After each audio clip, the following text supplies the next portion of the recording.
Over the past week, here in Ottawa, Canada, I interviewed over 50 upper year high school students with one simple question. What advice would you give your younger self? Now, I have listened to every single second of every single interview. And today, I want to share what these 50 plus interviews have taught me on what it really means to live a more fulfilling life.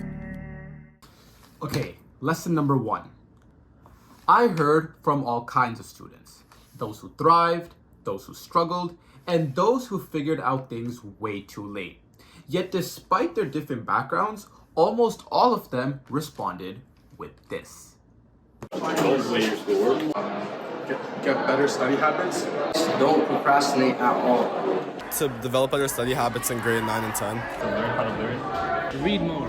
To focus more in younger grades of math. Free study. It's simple advice, but almost everyone said they had to learn it the hard way. Now, let's listen to some reasons why this advice was so common. I used to procrastinate a lot on assignments, studying, everything, and honestly just builds up all that stress and leaves it to you in that last second. And honestly, it makes you fumble a lot of things. You start doing bad on tests, you get worse marks on assignments. The more you get the work done, you get the studying done, and then you don't have to worry about it later. It would take a lot of stress off in grade 12 for uni applications. Developing better study habits in grade 9 and 10 would allow me to learn the new content in grade 11 and 12 better, as the content you learn in grade 9 and 10 is important to understand the content in grade 11 and 12. So if I were to develop better study habits, everything we learn in grade 11 and 12 would come along easier. If I focused more in grade 9, 10, and 11, the foundation, my math foundation would have been stronger, because now grade 12 calculus vectors is way harder, right? So instead of focusing on the calculus and vectors part, the new things they're teaching, I find myself more working on the things we learned in grade 9, 10, and 11. So I think if I focused more, then I would have had better results and more time to study on the new stuff. Well, when you get to grade 12, the workload is so much heavier than grade 9s and 10s, and so you need to know how to manage your time effectively before. If you guys want to get, the grade that I have, 94, 95, and you want to have a life outside of school, go out with your friends, go bowling, do whatever, you're really not left with much time to study, which is why I think offloading all of your study work to before the school, even before the school year starts in the summer before, is a really good idea and helps you kind of stay on track. Not everyone likes books, but there's always something out there for you to find and read. You have to just look for it. It also helps with English in school. Greatly, it helps you a lot. Right now, I'm struggling in English because I didn't read. So, read more. For example, if I need to learn computer science, something in new way to program something, or new way to develop something, I can go and learn it efficiently and quickly, and then I'll be able to use that, and it won't take me as much time to learn something, so I can go use it in whatever project I'm doing. By the time grade 12 hits, the pressure gets real. University applications, final marks, scholarship deadlines, it can all hit at once. And a lot of students get overwhelmed. They fall behind and try to catch up when it's already too late. But the ones who take academic preparation seriously from the start and build the right mindset along the way, they're in a different position. They're not cramming the night before, and they're not constantly stressed. They stay on track even when things get tough, because they built the habits to keep up. And these students, they don't just survive high school, they actually start to feel in control of it. And that's what this advice is really about. Not being perfect, not being the smartest, but just having the academic preparation and mindset to handle what's coming and handling it well. Lesson number 2. Let's start with something I've noticed most people don't realize until it's already too late. Enjoy the process. These 4 years of high school are the last 4 real years of your childhood. So I get that, it's a crazy environment. You got teachers, you got a bunch of assignments, you got so many things going on at once, but you got to remember to enjoy yourself, because there's no environment quite like this. You can't make friends quite like in high school when you're older. Live the moment. When I was in the younger grades, I feel like I spent too much time on studying when it actually didn't matter, and I feel like I just didn't enjoy the moment as much. Don't waste your life living in fear of what random people think of you. I have to live in the moment. When I get my homework, for the 40 minutes, 1 hour, whatever it is, I fully lock in. I fully do my homework. I don't procrastinate. I just put the paper down and do it. Then afterwards, whenever I go with my friends even, right, I'll 100% be in the moment. I won't be on my phone. I'll talk to them. I'll enjoy the piece of the time, right? Be kind to yourself. And why do you say that? I think going into high school, people have a lot of stress on them by parents, peers, and also teachers to try to perform their best. And I think that if you're not kind to yourself, you're going to add to that stress, and it's going to be worse. Taking breaks and making sure that you're not just overworking yourself, because I know for me personally, I found that for the past years, like grade 9 and 10, that I was working too hard and not doing enough like social things, so I would have done that differently. I've taken on a lot of responsibilities within the past couple of years with clubs and work and schoolwork in general, it tends to get a lot, so just kind of reminding myself that, it might be nice to take it slow and do one thing at a time and that you don't need to do everything all at once. You should never preoccupy yourself with a single leaf, because if you do that, you'll miss the entire tree. What I mean by that is that I think when I was younger, I tended to focus more on one thing, and I missed to view the bigger picture, which resulted in me forming a lot of regrets. And I think that if I knew that when I was younger, that would have been a lot better. I think a lot of people go through high school like they're holding their breath, waiting for something to finally feel right. But the truth is, the best parts aren't planned. Most people are already too caught up in their own world to even care about yours. So stop waiting for their approval. Live for yourself, because your story isn't meant to be written by someone else.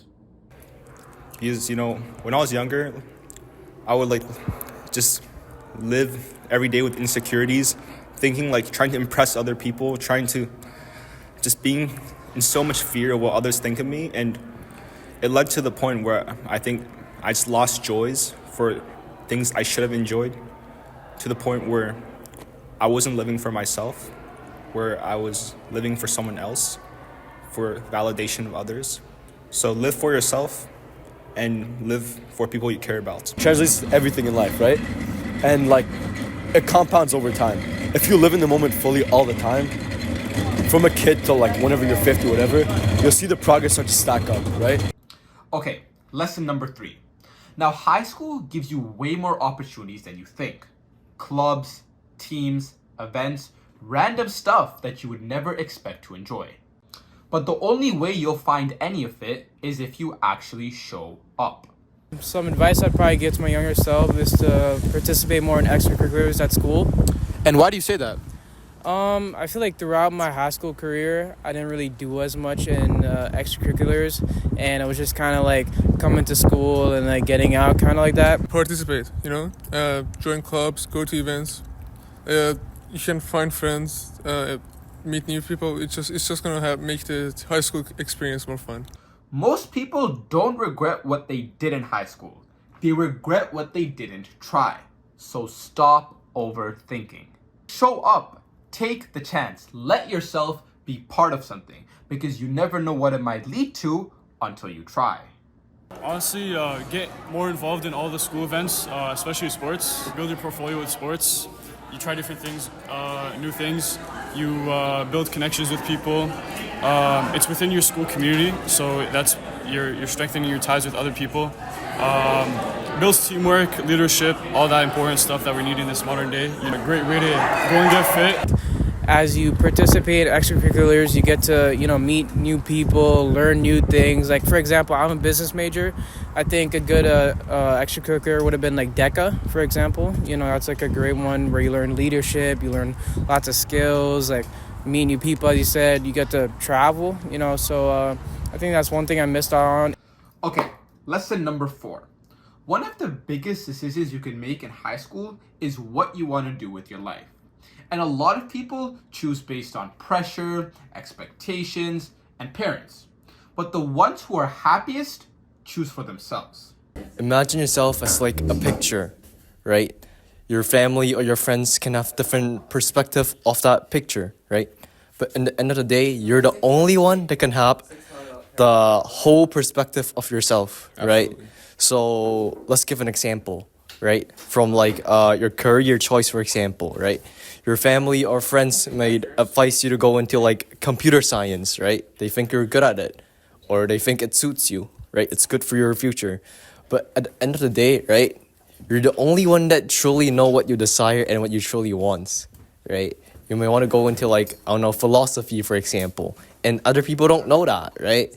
So you should still listen to other people, but you really gotta think about why they're saying what they're saying, and you gotta really think about it. Because I see a lot of people, including myself, that they get peer pressured or like pressured by their parents into doing a career path or like studying something they don't want to.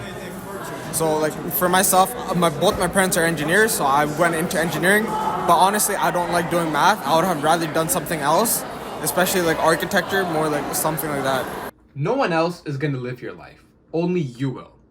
And it's fine if you want to make your parents proud, but it shouldn't come at the cost of your happiness. Don't choose a pathway that you secretly resent or one that drains you every day. Choose something that feels right to you, because at the end of the day, you're the one who has to live with it. Alright, so this concludes the end of the video.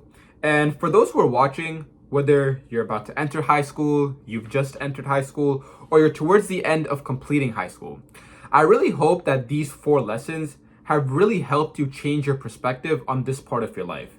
Because these 4 lessons, they don't just stop at the end of high school. They carry out with you in university and in your work life.